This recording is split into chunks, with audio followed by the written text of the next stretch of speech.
ಪ್ರಾಥಮಿಕ ಶಾಲೆಯಲ್ಲಿ ಭಾರೀ ಅಗ್ನಿ ಅವಘಡ. 8 ವಿದ್ಯಾರ್ಥಿಗಳು, 2 ಶಿಕ್ಷಕರು ಸೇರಿ 10 ಮಂದಿಗೆ ಗಾಯ. ಟೋಕಿಯೋದ ಉತ್ತರ ಕೀಟಾ ವಾರ್ಡ್ನಲ್ಲಿರುವ ಪ್ರಾಥಮಿಕ ಶಾಲೆಯೊಂದರಲ್ಲಿ ಶುಕ್ರವಾರ ಬೆಳಿಗ್ಗೆ ಭಾರೀ ಬೆಂಕಿ ಕಾಣಿಸಿಕೊಂಡಿದ್ದು, ಘಟನೆಯಲ್ಲಿ 8 ಮಕ್ಕಳು ಮತ್ತು 2 ಶಿಕ್ಷಕರು ಗಾಯಗೊಂಡಿದ್ದಾರೆ.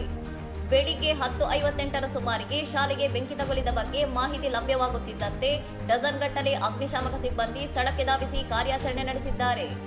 ಶಾಲೆಯಲ್ಲಿದ್ದ ಎಲ್ಲ ವಿದ್ಯಾರ್ಥಿಗಳು ಮತ್ತು ಸಿಬ್ಬಂದಿಯನ್ನು ಕೂಡಲೇ ಸ್ಥಳಾಂತರಿಸಲಾಗಿದ್ದು, ಅದೃಷ್ಟವಶಾತ್ ಯಾರೂ ಒಳಗೆ ಸಿಲುಕಿಕೊಂಡಿಲ್ಲ ಎಂದು ಸಾರ್ವಜನಿಕ ಪ್ರಸಾರಕ ಎನ್ಎಚ್ಕೆ ವರದಿ ಮಾಡಿದೆ.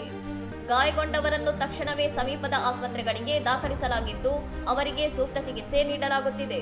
ಶಾಲಾ ಕಟ್ಟಡದಿಂದ ದಟ್ಟ ಹೊಗೆ ಮತ್ತು ಜ್ವಾಲೆಗಳು ಹೊರಹೊಮ್ಮುತ್ತಿರುವ ವಿಡಿಯೋಗಳು ಸಾಮಾಜಿಕ ಜಾಲತಾಣಗಳಲ್ಲಿ ಹರಿದಾಡುತ್ತಿದ್ದು, ಸ್ಥಳೀಯರಲ್ಲಿ ಆತಂಕ ಮೂಡಿಸಿದೆ. ಟೋಕಿಯೋ ಅಗ್ನಿಶಾಮಕ ದಳವು ಬೆಂಕಿಯನ್ನು ನಂದಿಸುವಲ್ಲಿ ಯಶಸ್ವಿಯಾಗಿದ್ದು, ಅಗ್ನಿ ಅವಘಡಕ್ಕೆ ನಿಖರವಾದ ಕಾರಣವೇನೆಂಬುದರ ಬಗ್ಗೆ ತನಿಖೆಯನ್ನು ಆರಂಭಿಸಿದೆ. ಇನ್ನಷ್ಟು ಸುದ್ದಿಗಳಿಗಾಗಿ ನೋಡ್ತಾ ಇರಿ ಸೌರಂ ಟಿವಿ.